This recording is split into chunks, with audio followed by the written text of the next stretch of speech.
Olá, pessoal, tudo bom? Então, dando continuidade na nossa disciplina de radiometria, né, do curso Superior de Tecnologia em Radiologia, vamos ver um pouquinho da história da metrologia, já que a radiometria faz parte, né, da metrologia, que é a grande ciência maior, né?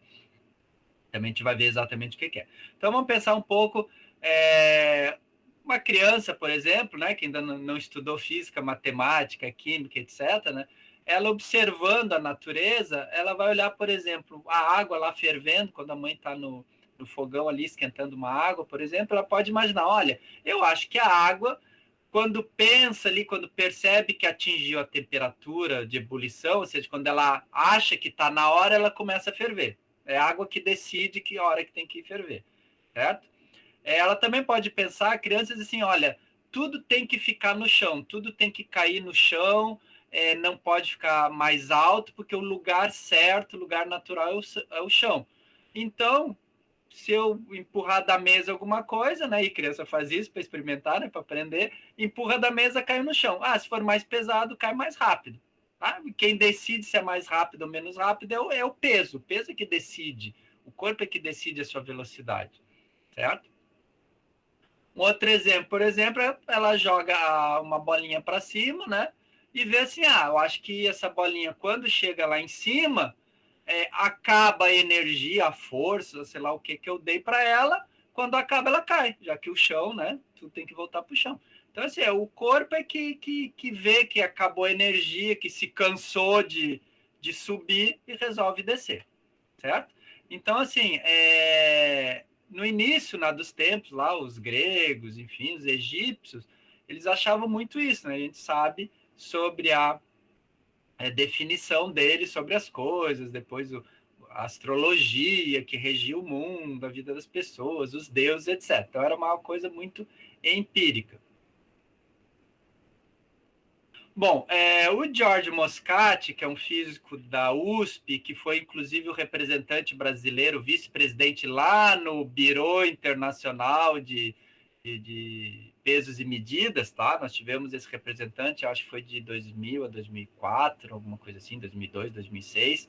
O George Moscati, esse físico, na verdade ele foi como brasileiro, ele é italiano de origem, né? Mas, enfim, toda a sua vida foi aqui e acadêmica aqui no Brasil. Ele usou essas frases, né? E disse que antigamente existia ciência aristotélica, ou seja, do Aristóteles, né? Em que se atribuía ao corpo, aos fenômenos físicos, essa identidade, né? Como se fosse um ser vivo, de decidir o que fazer, como fazer, quando fazer, certo? Então, Aristóteles e os gregos da época pensavam assim, certo? Então, quem media, quem sabia a sua hora de acontecer as coisas eram os próprios corpos, as pedras, a água, o vento é que sabia, não, eu estou com força para gerar o catavento, hoje eu não tenho força, eu não vou gerar o catavento, e assim por diante. Tá? Mas isso era uma ideia, né? E aí, de novo, é uma evolução do conhecimento e do entendimento que os cientistas vão ter. Tá?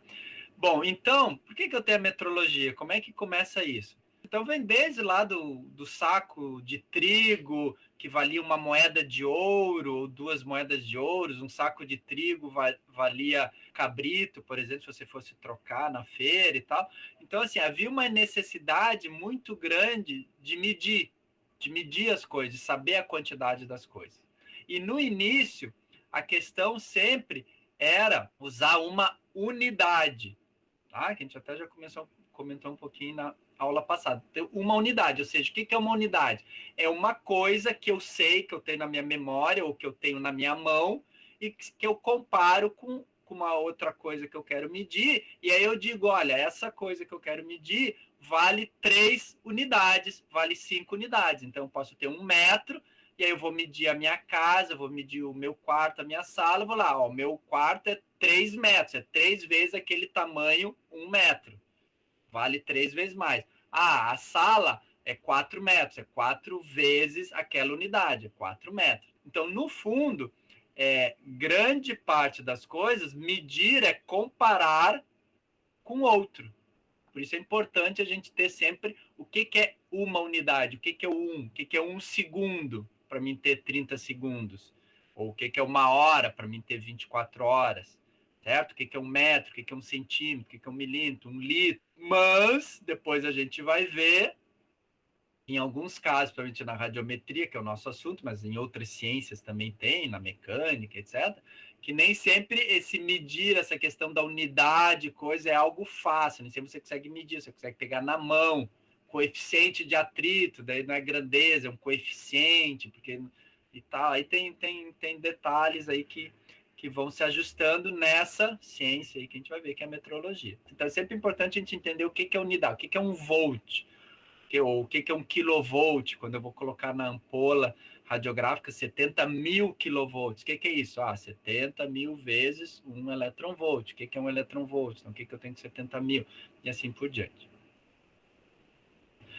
Então, dentro dessa idade de medir, lá, as próprias pirâmides do Egito, né, dos egípcios, 4, 5 mil anos antes de Cristo, e também na civilização grega, eles já tinham uma ideia da necessidade de medir. Então, um jarro, uma tara de água, ou de vinho, ou duas, uma ser maior que outra, etc. Então, por exemplo, os gregos definiram o cúbito. Acho que até na anatomia tem um osso, alguma coisa, tem parecido com cúbito. Eu sou ruim de anatomia, né? Você sabe. Eu sou engenheiro. Então, o cúbito. Então, foi definido unidades para usarem como medidas. Tá? E aí vem o que era o cúbito? A distância da ponta do dedo aqui até o cotovelo. Isso é um cúbito. Um palmo. O que é uma jarda, né? A jarda é interessante, depois a gente já vai comentar. A jarda é da ponta do nariz até a mão, até a ponta do dedo, né? Uma braça são os 2 braços, o pé e assim por diante, tá?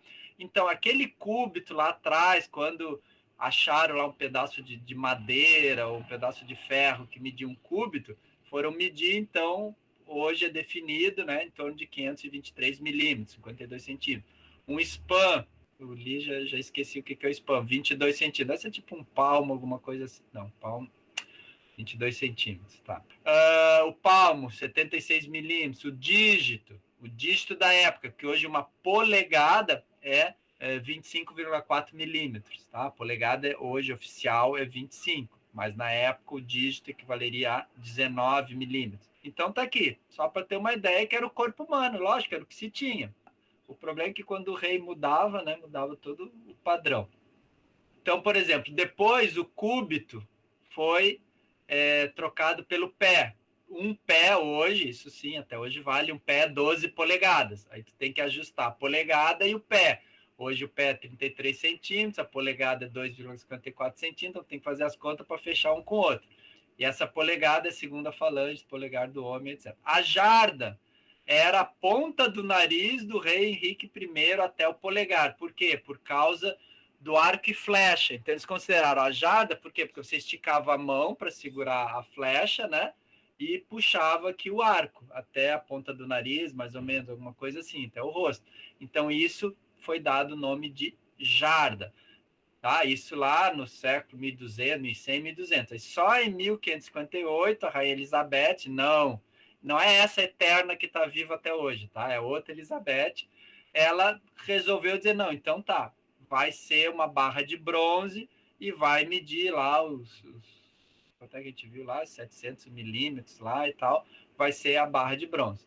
Depois foi refeita essa barra em 1878, como a distância dos terminais de ouro de uma barra de bronze, ainda medida numa determinada temperatura. Por quê?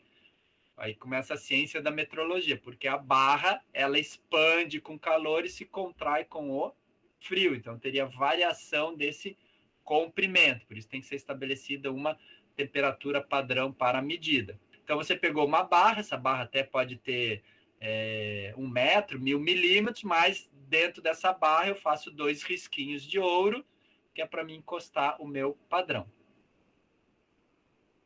Também, por exemplo, para fazer a questão do pé, o que seria um pé? Pé de uma pessoa, o pé do rei. Aí olha só o que o rei lá disse, num certo domingo, tinha que ser no domingo, o pessoal tinha que estar descansado, tem que ir à missa, tem que rezar. Daí, quando saírem da igreja, 16 homens deverão alinhar-se tocando o pé esquerdo do outro, então fazer uma fila de pé esquerdo, e a distância coberta será denominado vara. Então, uma vara é 16 pés. E um 16avo será o pé. Ou seja, na verdade, o que ele fez foi a média de 16 pés. Então, ao invés de pegar o pé do rei, ele poderia pegar 16 homens, medir o pé, somar e dividir por 16. Dava o valor do pé, depois multiplicar por 16 dava uma vara.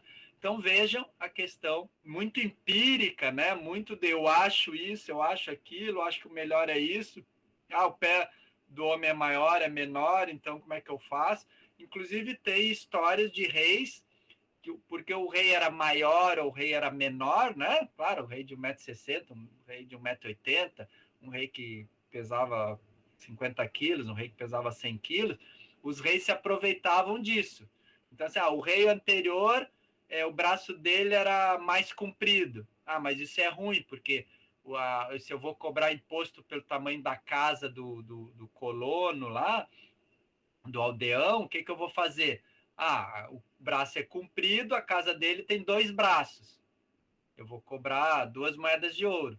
Agora, se o meu braço é mais curto, a casa dele, sei lá, tem 2 braços e meio. Ou se tinha 5 braços, vai dar 6 braços. Se eu sou 20% menor, eu vou cobrar 6 moedas. Então, também tinha muita questão, digamos assim, que a gente ainda dá politicagem mesmo de trocar o padrão em benefício do rei, por exemplo, né, para cobrar os impostos, né? Ou ao contrário, né? Se eu tenho que dar 3 sacas de comida pro aldeão lá, eu vou fazer esse saco, é o peso do rei, eu vou dizer, o rei pesa menos, eu vou dar menos comida para ele, vou dar menos grãos, aí vou poder distribuir para mais gente, enfim, né? Vocês já entenderam como é que funcionava a politicagem da época lá. Bom, depois, já em 1790, a França tentou, então, resolver a questão do metro. Para quê? Para que o metro francês fosse igual ao metro inglês, porque senão também tinha essa diferença. Né? Vocês iam fazer uma venda internacional, mandar sacos de arroz para um país e receber sacos de trigo. Você mandava 10 sacos, outro mandava 10, um alimentava 20 pessoas, outro alimentava 15 pessoas. Então, só um pouquinho, tem mais trigo, tem mais arroz, menos arroz.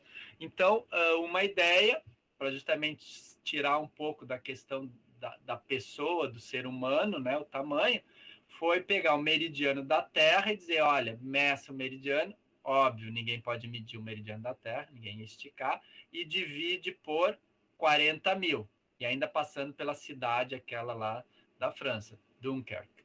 Aí foram lá dividir. Deu quase igual, tá? Não tá muito errado, não, tá? Eles, claro, escolheram 40 mil, primeiro porque eles não sabiam medir o meridiano da Terra, a circunferência da Terra, e segundo, porque era mais fácil, obviamente, dividir por 40 mil.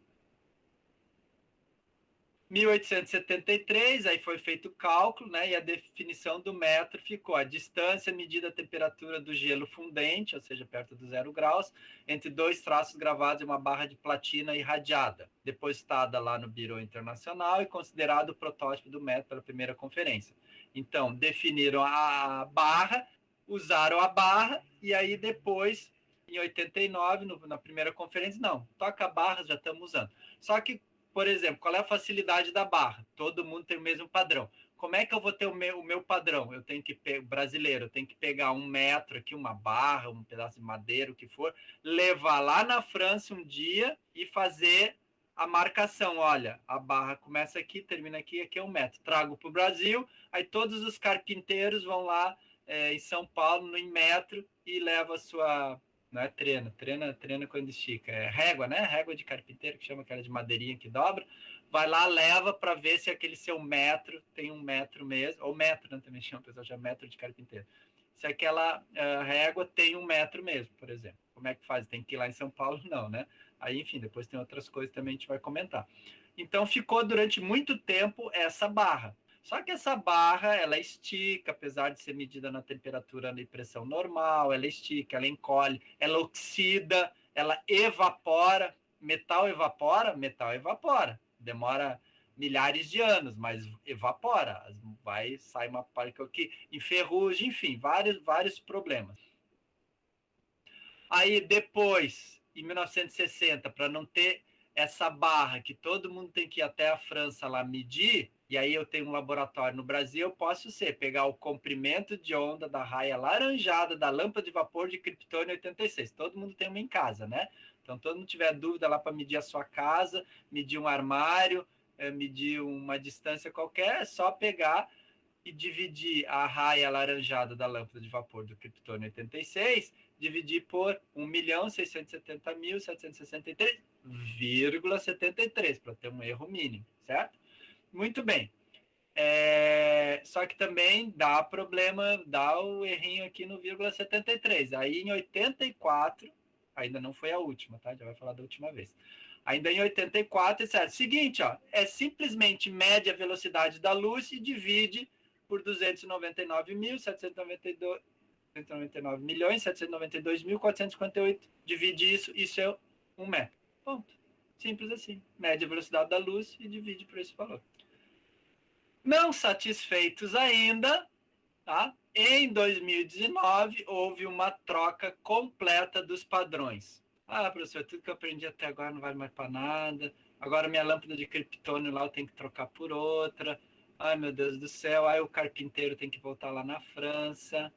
Não, não é isso. Bom, primeiro, o que acontece? Você tinha um cilindro, né, que era para massa de platina e irídio, e o comprimento lá de uma barra, né, para medir o comprimento, né, a barra para medir o comprimento e um cilindro para medir o quilograma. Só que aí, em cima desse 1 quilograma, tu definia a massa do próton, do elétron e outras partículas. Aí o que acontece? Cada vez que se melhorava o processo de medição, olha, eu tenho um erro de 0,001%. Aí agora eu melhoro o meu sistema de medição e agora eu tenho um erro de 0,00001%. Aí o que acontece? Aí se eu pego aquele 1 quilo, aquele 1 quilo não é 1 quilo, aquele 1 quilo é 1 quilo, 0,0001. Aí como em 1 quilograma tem 1 milhão de elétrons, né, 1 bilhão de elétrons, se aquela massa que eu tenho que lá aumentou 0,01%, a massa do elétron vai aumentar 0,01%, aí todos meus cálculos de física, de matemática, vão ter que ser tudo alterado na 25ª casa decimal, tá? Não é assim que vai alterar tudo. Altera lá na 25ª casa decimal. E aí, a cada 4 anos, quando tem as conferências nacionais, a Conferência Internacional de Pesos e Medidas, volta e meia vinha alguém dizer, olha, pessoal, lá a 12ª casa decimal do elétron, do próton, não é 8, é 9, não sei o quê. Então, tudo isso mudava. Por quê? Porque mudava a capacidade na arte, a capacidade de medir dos laboratórios. Se ficava mais aperfeiçoado, se melhorava, diminuía o erro. E aí, com isso, volta e meia estava mudando. Então, em 19 de maio, que era o Dia Internacional da Metrologia, se resolveu mudar, depois de discussões nos comitês, depois das conferências, etc. Aí outra coisa também, que hoje está na moda, né? Tivemos até quem assistiu a abertura lá, a fala do professor Alexandre sobre o nanômetro, nanometria, que qualquer mudança do meu peso, do meu cilindro, da massa, como a barra lá do irídio, qualquer 1 nanômetro a mais, isso muda muita coisa na 14ª casa decimal, tá? Mas muda e incomoda. Então, eu tenho que, né, até porque com essas definições variando, o que eu chamava de 1 nanômetro, né, eu tenho uma molécula aqui e tal que tem um tamanho de 1 nanômetro. Mas mudou o tamanho do elétron, mudou o peso, mudou isso na 14ª casa decimal, não sei o que. Então aquela molécula não é mais 1 nanômetro, é 1,001 nanômetro. Ou seja, no nanômetro, a 14ª casa decimal vai resultar em algum erro já um pouquinho expressivo.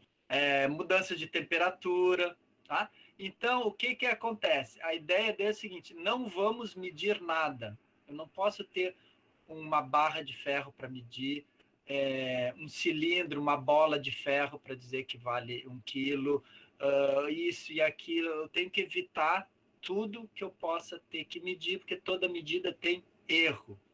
Toda medida tem erro. Erro da medida ou erro das condições de medida, ou seja, temperatura, pressão, umidade do ar, etc, etc.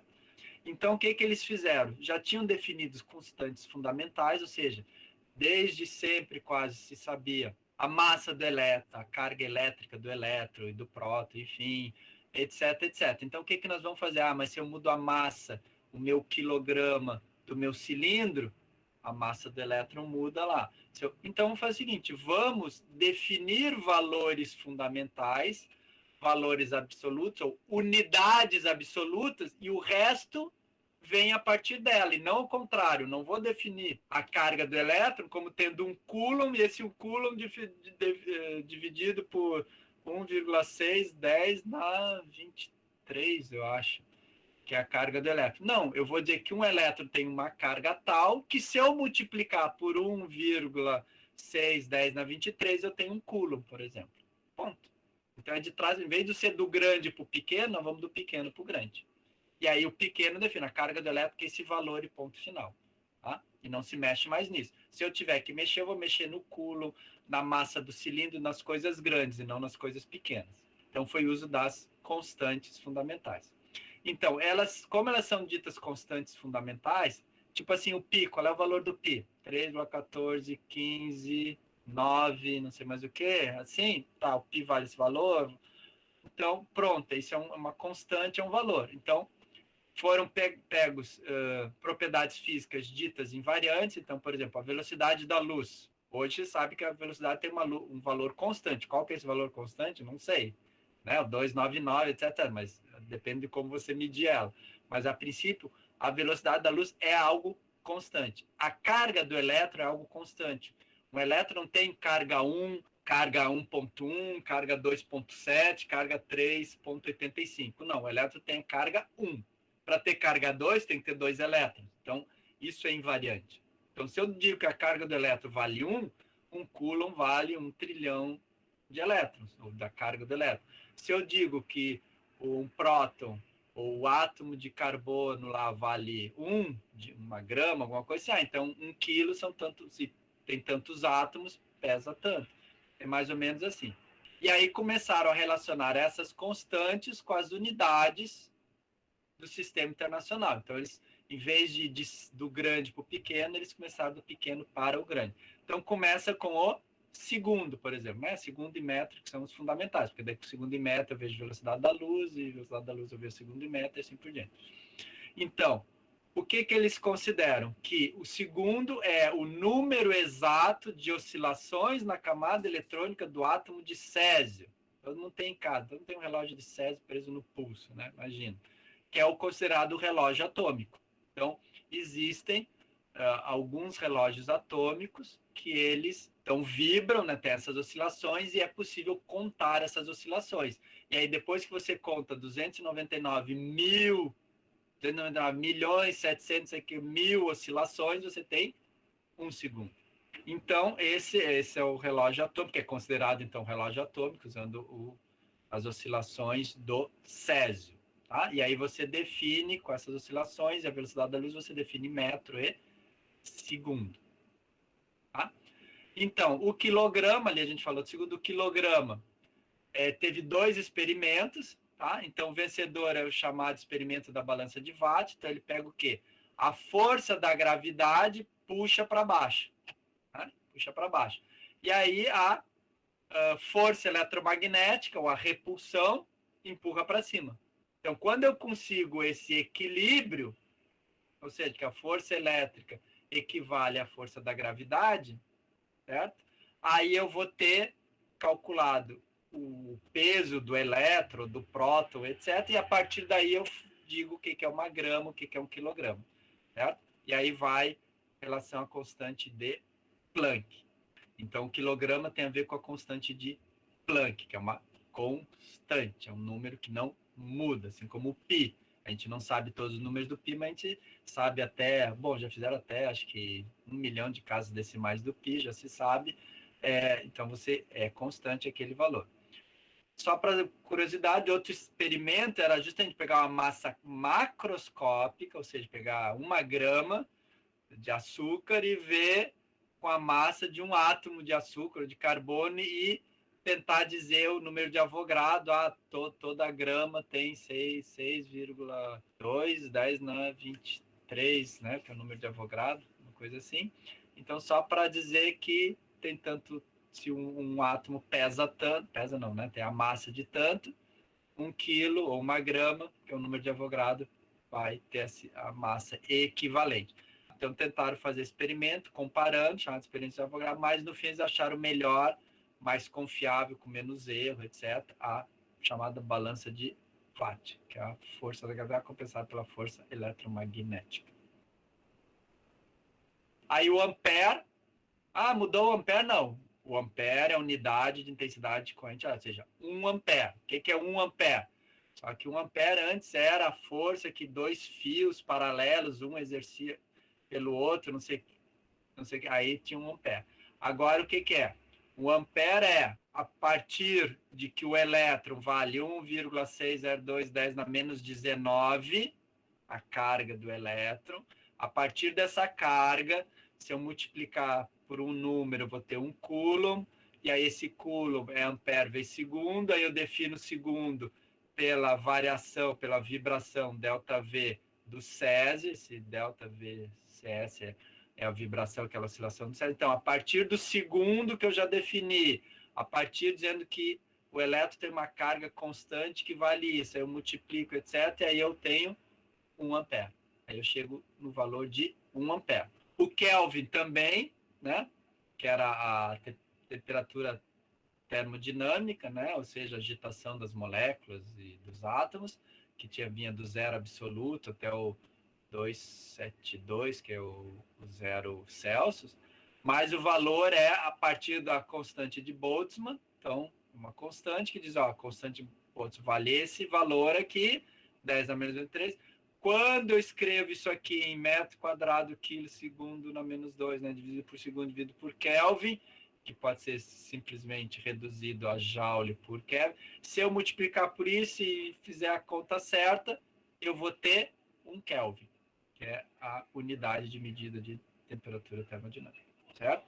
Então, eles foram alterando. Então, ao invés de dizer o que é 1 Kelvin, que dividido por esse valor vai me dar a constante de Boltzmann, tá? Eles fizeram ao contrário. Constante de Boltzmann vale esse valor, ponto final, goste ou não goste. E aí a gente faz as multiplicações e eu tenho a unidade Kelvin como eu tinha unidade Ampere. O mol é a unidade de quantidade de substância, como era e tal. Só que o que foi estabelecido? Constante de Avogadro. Exatamente igual a 6,022, 10 na 23. Então, a constante de Avogadro é esse número. Ao invés de eu pegar 1 quilo e dizer que 1 quilo tem 6,021 átomos, e aí eu tenho que dizer, mas a constante de Avogadro é 6,022, eu tenho que ajustar a constante, porque o meu quilo mudou, eu tenho que, a partir daí, simplesmente fazer a conta ao contrário. Essa foi a grande mudança agora, há praticamente 2 anos atrás. Então, o segundo é a frequência de transição hiperfina do estado fundamental não perturbado do átomo de Césio 133.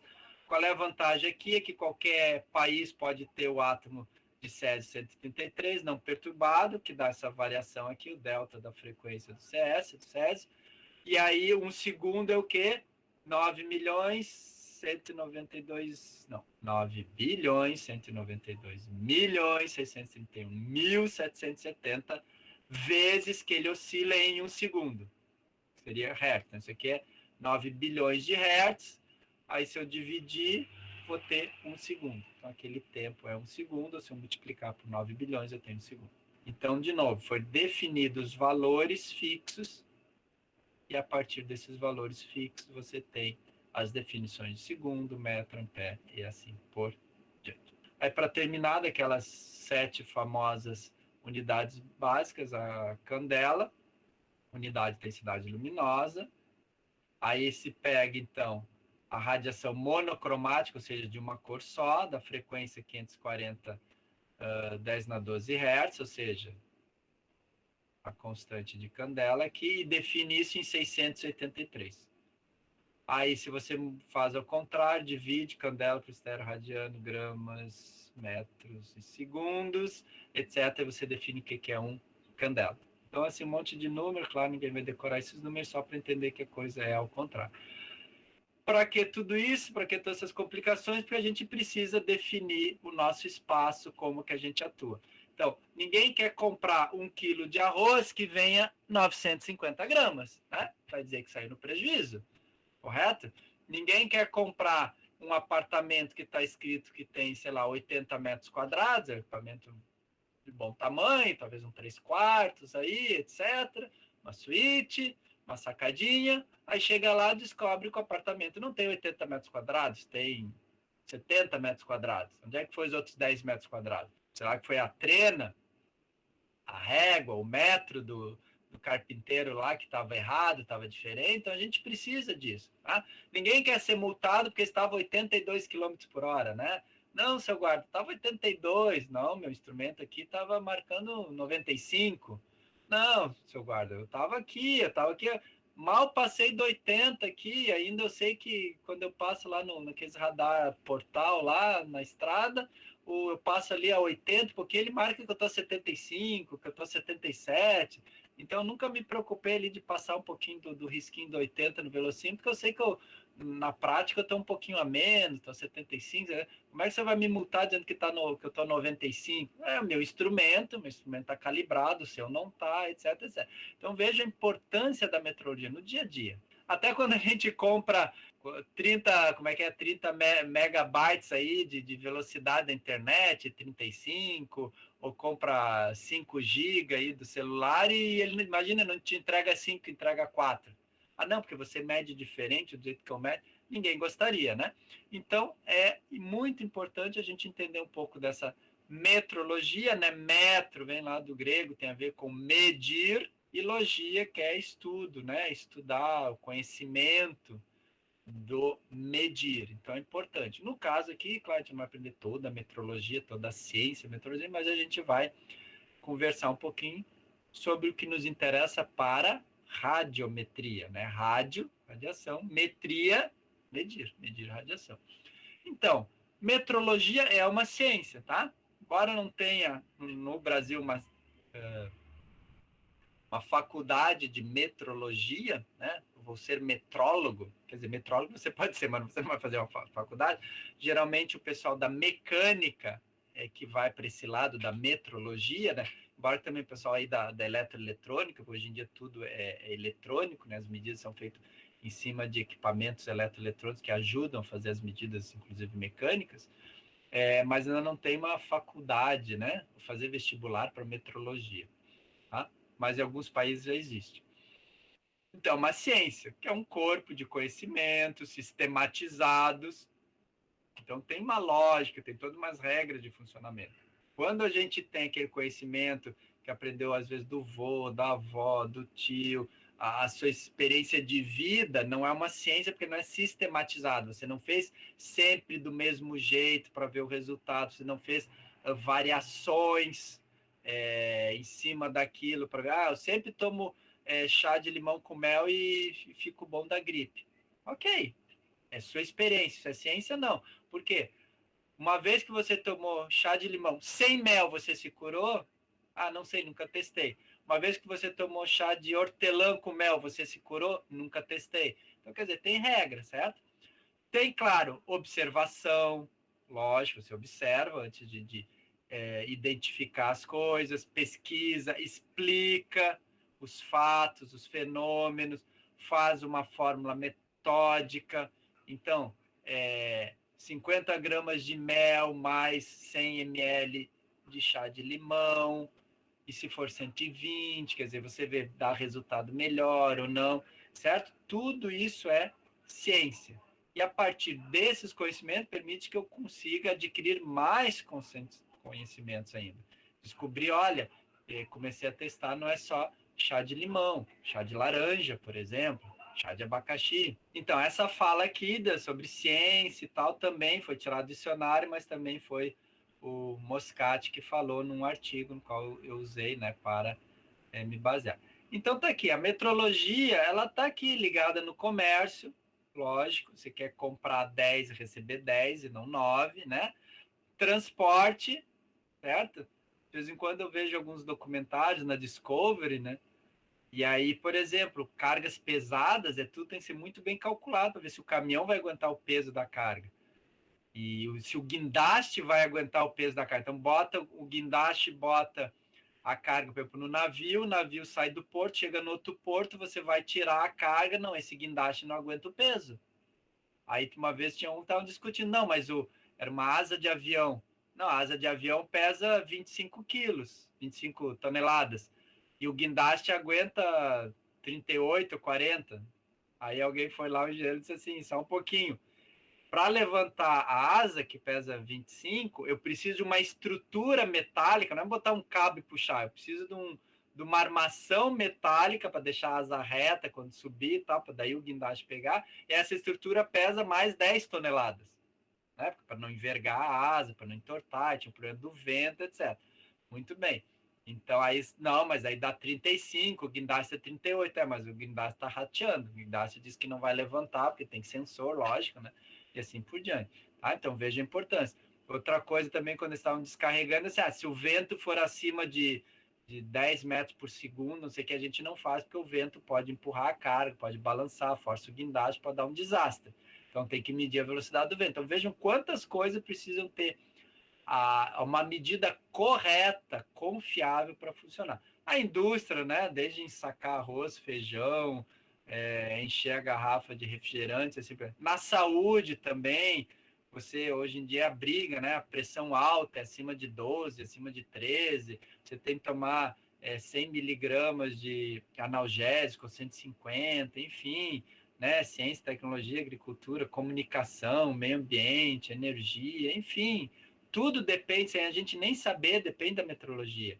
A indústria, para você colocar o parafuso, duas peças juntas, as peças têm que ter o mesmo tamanho, o furo do parafuso tem igual, senão entra de um lado, não sai do outro, enfim, aí a fábrica faz as peças em locais diferentes, compra de lugar diferente, enfim, para se encaixar tudo isso precisa de metrologia.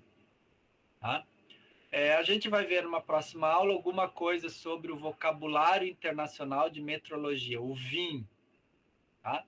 Ou seja, tão importante quanto eu medir corretamente, né, eu confiar que o meu 1 metro, que eu cortei aqui a peça e que eu vou mandar lá para a Europa, essa peça vai ser usada no equipamento, vai ser acoplada a outra, esse meu 1 metro é o mesmo metro que está lá, e quando eu falar que eu tenho um erro de 1%, que é o erro que ele tolera, não, tu pode até me vender 1 metro com mais ou menos 1% que eu aceito. O que é 1% de 1 metro? 10 centímetros. Não, 1 centímetro. 1 centímetro, ok, eu aceito 1 centímetro. Mas aí ele vai dizer, eu quero um erro percentual, eu quero um erro absoluto, eu quero um erro relativo de 1%. Opa, e tantos erros são esses? Aí você tem que ir no vocabulário e ver o que é o erro relativo. O erro relativo de 1% não sei o que. Então tá, então é 1 centímetro. Não, é o erro absoluto. O erro absoluto de 1 metro não é 1 centímetro, 1% não é 1 centímetro, é 2 ou é 3, porque tem, enfim, várias coisas. Tá? E aí, então, todo mundo tem que entender a mesma coisa. O conceito tem que ser bem definido, tem que ter clareza do que é, e, de preferência, também não conflitar com alguma linguagem que a gente já está vendo. Então, já está sendo utilizado, certo? E a importância é tão grande que houve um erro bobo, mas de bilhões de dólares, né? Que foi uma sonda foi mandada a Marte, agora não me lembro mais o nome, teve tantos, né? A Pathfinder, eu acho, ou a Mars Explorer. Uma delas que foi mandada a Marte, e aí, quando ela foi jogada no solo, no planeta, né? Quando ela caiu, tipo de paraquedas lá, ela tinha que abrir o paraquedas e ligar um jato de ar e coisa para amortecer a queda dela, para ela cair suavemente. Ela se espatifou no chão. Por que ela se espatifou no chão? Porque quem fez o software de medida da altura que ela estava do chão fez esse software, que foi o pessoal, acho que, não sei se foi nos Estados Unidos, na Inglaterra, enfim, fez em polegadas. Não, fez em centímetros. Tá? Então, diz, ó, estou a 1 metro, fez em padrão métrico, né? Estou a 1 metro, estou a 100 metros de distância do solo. Tá? E quem fez o sistema de gerenciar o acionamento do paraquedas e dos foguetes estava pensando em polegadas. Então, quando falaram lá, tá 100 centímetros, ele pensou 100 polegadas. Ih, tá muito alto. Ih, não precisa ligar os foguetes, a gente só vai ligar quando tiver a 50 polegadas. 50 polegadas, isso dá mais de 1 metro, 100 metros, 100 centímetros, por exemplo, 120 centímetros. Então, quando ele foi, chegou nos 50, eu vou ligar, ele não estava a 100 metros, 100 centímetros, ele estava a 50 centímetros. Na verdade, isso é para metros, né? Metros e quilômetros de distância, enfim. Mas houve essa pequena confusão. Um falou em sistema métrico, o outro falou no sistema imperial que se usa, né? Que é o sistema de polegadas, jardas, milhas, então depende por exemplo de milhas com quilômetros e tal. Então o cara achou, eu estou a 100 milhas de distância. Não, você está a 100 quilômetros. 100 milhas são 160 quilômetros, é 60% a mais. Aí, quando foi acionar o paraquedas, já estava muito próximo do chão, não amorteceu como deveria, como estava previsto, já estava com a velocidade muito alta, e se espatifou lá, se foi 10, 15 anos de construção do foguete, que levou, etc, etc, tá? Por um erro simples de conversa, de linguajar, tá? Claro que isso foi um aprendizado hoje em dia e já é no mundo inteiro sistema métrico, né? Acho que só os Estados Unidos ainda que usam o sistema imperial, em alguns casos chamado imperial, que é milhas, polegadas, ounce, né? Ounce que é para litros, né? Que não é litro, né? Meio litro, enfim. E até a Inglaterra, outros também usam, acabam usando, até tem alguma coisa um pouquinho misturada, né? Mas é mais o sistema internacional de metro, certo? Então, para concluir, também dentro da importância do que é a metrologia, né? Que na próxima aula a gente vai ver um pouco de vocabulário, o que é uma grandeza, o que é uma unidade, o que é um erro relativo, erro absoluto, etc. Então, o que acontece? Como a gente falou, não só o que é um metro, mas eu tenho um medidor, por exemplo, de energia, watt por hora, por exemplo, relógio da concessionária. Então, o que acontece? Esse relógio que a gente tem em casa, que mede a luz ali, o hidrômetro que mede a água, ele tem que ser aferido. Eu tenho que garantir que quando passar 1 litro de água, ele vai medir 1 litro. Quando passar 1 metro cúbico, ele vai medir 1 metro cúbico. Então, o que você faz? Você tem chamados instrumentos padrão. Então, além de você ter a definição de metro, você pega lá um instrumento que mede esse 1 metro. Tá? Por exemplo, uma régua. Muito bem. Então, eu vou na França, eu vou em algum lugar, num laboratório lá, que vai ter o átomo de césio lá vibrando, etc e tal, vou lá, faço e pego esse, bom, tá aqui a minha régua que mede 1 metro, a régua, né, o metro, é a régua que mede 1 metro, dividido em 100 pedaços para medir centímetros, tá aqui a minha régua. Então, esse é o padrão internacional, ou seja, todo mundo vai na França lá medir 1 metro, todo mundo vai na Rússia lá medir o candela, né, pegar o seu medidor para medir um candela. E isso é um padrão internacional. Então, existem alguns padrões internacionais, né? Todo país que tem seu padrão internacional. Então, tem alguns 5, 6, 7, 10 padrões considerados internacionais. Então, de vez em quando, tu vai lá e calibra e verifica o teu padrão. Aí, sim, quando você calibra o teu padrão e traz para o país, você tem o padrão nacional, tá? Então, fica, o Inmetro é o responsável pelo medidor de água e de luz. Então, se eu tiver uma dúvida com o meu medidor de água, acho que o meu medidor de água não está medindo certo. O que eu posso fazer? Eu pego o meu medidor, levo no Inmetro, ele pega o padrão nacional dele e diz, eu vou passar aqui 5 litros de água pelo meu relógio, o relógio vai marcar 5. Agora a gente pega os 5 litros e passa pelo teu. O que o teu marcou? 4,5, 10% de erro, tá? Medindo meio litro a menos. Ok, certo? Esse é o padrão nacional. Muito bem. O que é o padrão primário? Bom, então vai no Inmetro. A Celesc, a Casan, as companhias de água e de luz, de repente vão no Inmetro, levam o seu equipamento que elas compraram, vão lá e digam, olha, esse aqui é o padrão do meu laboratório que eu vou ter em Florianópolis. Então, ela leva esse instrumento lá, compara, né? Claro, é um instrumento bom, de alta qualidade, caro, não sei o que, vai lá e mede, ó, passa 1 metro cúbico de água no padrão nacional, medir 1 metro e bota o meu, no caso assim, no cano, né? Eu aproveito mesmo cano, a mesma água, vai lá e mede, ó, e meu deu 1 metro,01, deu 1% de erro. Ok, perfeito. Então eu sei que toda vez que eu medir 1 metro, não é 1 metro. Ou melhor, toda vez que eu medir 1 metro,01, na verdade é 1 metro. Estou sempre medindo 1% a mais. Então eu corrijo. Se eu medir 101 metros, vale 100. Eu tenho que diminuir. Se eu medir 90, vale 89,1, assim por diante. Então, aí, sabendo o erro, eu corrijo. Eu recebo um certificado, eu corrijo. Muito bem. Então, a Celesc, a Casan, tem um padrão primário para um laboratório principal em Florianópolis. Aí eles pegam o segundo equipamento, um equipamento de campo, que a gente chama, né? E aí compara com o equipamento primário. Vai lá, faz a mesma coisa, passa 1 metro cúbico no equipamento primário ali da Celesc, ele vai medir 1,01, e aí o meu instrumento eu boto lá, o meu instrumento mediu 1. Oh, beleza, meu erro foi para menos, bateu. Ou mediu 1,02, ou mediu 0,995, enfim. Ok, de novo, eu sei o erro, assim, ó, toda vez que eu medir 0,995, vale 1. Toda vez que eu medir 1,02, vale 1, porque eu tenho esse erro que eu conheço. Então, na metrologia, não é só saber o valor exato. Puxa, é 1, é 2. Não, deu 1,1, mas eu sei que eu tenho que corrigir. Então, por isso que serve. Tá? E aí eu passo a ter um padrão secundário. Pode ser o padrão que os funcionários levem para a rua. Ah, daí eu vou lá e eu reclamo. Eu acho que não está medindo certo o meu equipamento. Ele vem lá e traz o medidor dele e diz assim, olha, vamos fazer um teste aqui. Não, tá, o teu tá medindo certo, tal.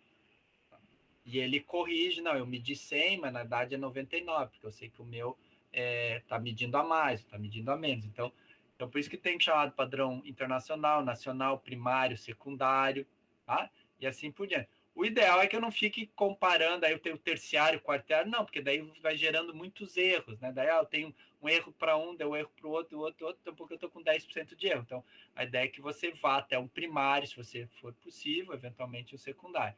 Outra coisa, o primário, assim como o padrão nacional, eles não são usados para medida. Então, assim, o padrão primário, Celeste não leva em campo para medir, porque senão ele pode se estragar, vai ter diferença de temperatura. Então, o primário fica, tipo assim, parado no laboratório e ninguém usa.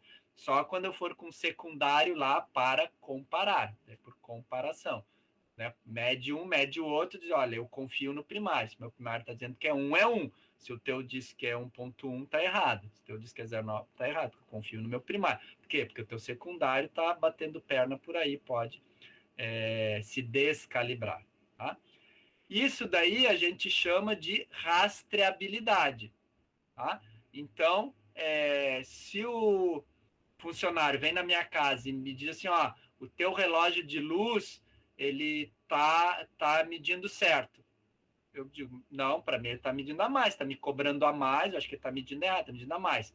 Não, mas o meu equipamento que eu trouxe aqui tá medindo corretamente, está medindo tanto e tem um erro de 1% ou 2%, aí eu corrijo esse erro, ele está dando 101, eu sei que é 100, o seu aparelho está dando 100, tá ok. Eu digo, não, só um pouquinho. Tu diz que o teu aparelho tem 1%, mas só que o teu aparelho foi comparado com outro, que foi comparado com outro. Qual é o erro dos outros? O outro tem 1%, outro tem meio, outro tem 2%. Então, o teu valor pode ser 101, mas pode ser 105, pode ser 95, porque se eu somar, que não é bem soma, tá? Mas, digamos, se eu somar os erros, eu tenho 5%. Então, se eu pegar o teu aparelho e levar lá no padrão nacional, lá sei lá, nos Estados Unidos, padrão elétrico, pode ser que o teu aparelho esteja dando 101, mas na verdade seria 95. Então, isso chama-se rastreabilidade, eu poder ver os erros de cada equipamento e chegar à conclusão assim, não, o meu equipamento lá da ponta que eu estou usando, no campo, tá? A gente chama, né, no campo, no sentido, no dia a dia, ele tem, segundo a rastreabilidade, um erro máximo de 3%. Ele tem 1% para o secundário tem 1% para o primário tem 1% para o nacional. Ah, então dá 3%. Beleza. Como a norma diz, o medidor de luz pode errar até 5% mais ou menos, pronto, o teu erro deu 3, comparou com o meu, fechou, tá? Beleza. Certo? Então isso é importante da rastreabilidade. Isso tudo muito importante na radiometria, na medição das radiações, tá? Por quê? Porque eu posso pegar um equipamento, né? Hoje em dia se compra qualquer coisa pela internet. Ah, comprei um equipamento, vou lá. Ah, aqui não tem radiação. Ou tá dando uma radiação 10. Ah, beleza, nada demais. Ok. E na realidade, esse teu equipamento, a radiação é 20, é 30, é 50, é 100. O professor pode dar um erro de 100 vezes, de 10 vezes, de 1000? Pode, pois mais adiante nos equipamentos a gente vai ver. Pode dar um erro absurdo. Pode, inclusive, e depois lá na frente eu vou falar dos equipamentos, eu já coloquei equipamento embaixo de feixe de radiação e o equipamento nem se mexeu. Deu nada. Radiação aqui, nem pensar. E eu estava disparando o equipamento radiográfico, jogando radiação direto no equipamento, e o equipamento nem aí. Não, aqui não tem radiação. Então, isso na radiometria ainda é muito mais complicado do que medir uma corrente elétrica, medir vazão de água, medir 1 metro, medir 1 segundo, velocidade de alguma coisa. Radiação X, ou radiação, radioatividade, é muito mais complicado, tá? E a gente vai ver. Então, tem equipamento certo para cada tipo de radiação, radioatividade, e ainda em energia certa. Então, o equipamento para medir raio-x não mede radioterapia, usado na medicina nuclear, não serve para fluoroscopia, e vice-versa. Então, tem que conhecer muito bem esse seu equipamento, entender um pouco da rastreabilidade para ter confiança nele. E aí, a gente vai ver depois, tá? Sempre assim, professor, eu vou calibrar, eu vou aferir. Eu vou aferir, eu vou calibrar, né? Antigamente, se falava assim, que aferir era só comparar. Então tá, eu tenho aqui 1 metro, outro metro aqui, jogo os dois, tá faltando 1 centímetro aqui, um é 1 metro, outro é 99. Então tá, então eu aferi, já sei. Me comeram 1 centímetro aqui dessa minha régua, então quando eu for medir e tal, eu tenho que compensar isso aí, 1% de erro. Então aferir era isso. Ou então eu pegava o meu medidor de luz, por exemplo, né? Ligava a lâmpada, botava o medidor e ele dizia, ó, tem tantos lumens, tantos lux, não sei o que, tá. Aí eu comparava com o padrão, então tá, já sei, quando tem 3% de erro, quando ele der 100 é 103, quando é 200 é 206, ok, já sei. Isso era aferir. E aí a calibração, que se falava muito, era o quê? Era bom. Eu sei que ele tem erro de 3%.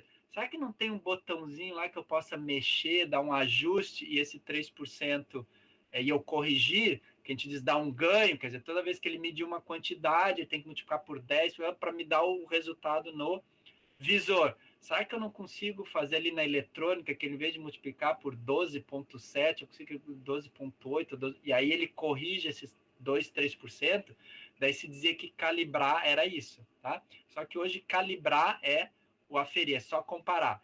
Ninguém, a não ser a fábrica e coisa, vai poder mexer no teu equipamento para dizer, ó, tu tem um erro de 5%, eu vou mexer no botãozinho, o erro vai cair para 3 ou para 2. Tá? Os laboratórios não fazem isso, eles simplesmente pegam o teu equipamento, botam lado a lado com o equipamento deles. Então, por exemplo, no caso de radiação, então eles jogam um feixe de radiação de um tipo que você vai pedir, se é para radioterapia, se é para medicina nuclear, se é raio-x, se é fluoroscopia, o que for, tomografia. Ele vai usar o padrão primário dele lá, que ele tem, né? Eventualmente o secundário, se ele não quiser expor o primário ao desgaste do uso, ele vai botar o equipamento dele, que ele confia, que ele tem rastreabilidade, que ele sabe o erro, tudo, bota, mede a radiação, tira o dele e bota o seu exatamente no mesmo lugar e vê o quanto que deu. Ah, tá, o meu mediu 127, o do laboratório mediu 127. E o que está sendo calibrado aqui mediu 125, mediu 123,2. Aí ele vai lá, vai anotar e depois vai te dizer, ó, quando era para ler 127, ele lia 123,2. Quando era para ler 350, ele lia 348. E assim por diante, vai te dar um relatório só e ponto. E ali você faz as contas de qual é o erro. Aí ele vai dizer também no relatório que o equipamento que ele usou está calibrado conforme um padrão primário, conforme um padrão nacional, tal, e com erro é esperado, previsível de 1,7%. Pronto. Então, tudo isso vem durante o processo de calibração. Tá? E aí, tudo isso para a gente ter, então, confiança nas medidas. Tá? Então, a rastreabilidade é o valor padrão. Então, por exemplo, padrão internacional, aí você vai para o nacional. Aí você pode ter padrão de referência, ou primário, um padrão de referência, esse primário aqui, tipo assim, não é usado, ele fica ali para ser só, para você não ter que usar o nacional, então você leva para o seu estado, poder ter um padrão estadual, padrão da empresa. Aí você tem, às vezes, algum de referência. Isso é comum em alguns laboratórios grandes. Ele tem um de referência, assim, que ele é quase usado todo dia. Assim, estou na dúvida do meu padrão de trabalho, que é aquele que leva a pau todo dia. Estou com uma dúvida ali, quero dar uma comparada, pego de referência que está ali. Mas tu usa, tipo, todo dia. Tá? E esse RBC, aqui não. Esse RBC você vai tirar de um cofre, fica numa sala, quase às vezes uma sala cofre, para ter problema de umidade, de calor, nem nada. E você tira, ajusta esse outro de referência e fica com o de trabalho. Trabalho é aquele, às vezes, o chinês lá que a gente compra, né? Baratinho, mas que você compara com o padrão de referência, tem erro lá de 1, 2% que é aceitável, ok. Aí o padrão de referência é um mais carinho e o de referência RBC mesmo, o primário, aí sim é o top de linha. Você paga 10, 15, 20, 100 mil reais por um que você não vai usar, vai ficar na sala cofre. Tá? Você vai usar uma vez por ano, cada 6 meses, para comparar com os outros. Então é isso, a calibração é isso, você comparar, né, com os equipamentos. Então você tem o certificado de um equipamento com eventualmente possíveis correções, as incertezas, né? Qual é a diferença de erro e de incerteza? A gente vai ver, certo? E aí você pega esse certificado com esse outro e você com isso, com essa rastreabilidade, você pode pegar um valor que é definido por padrão e comparar com o teu de medição. Então esse certificado é válido porque ele é comparado com outro certificado, enfim, com as outras situações. Então, pessoal, por hoje era isso aqui. A gente se encontra numa próxima aula aí com o vocabulário e ver essas terminologias que a gente falou para vocês.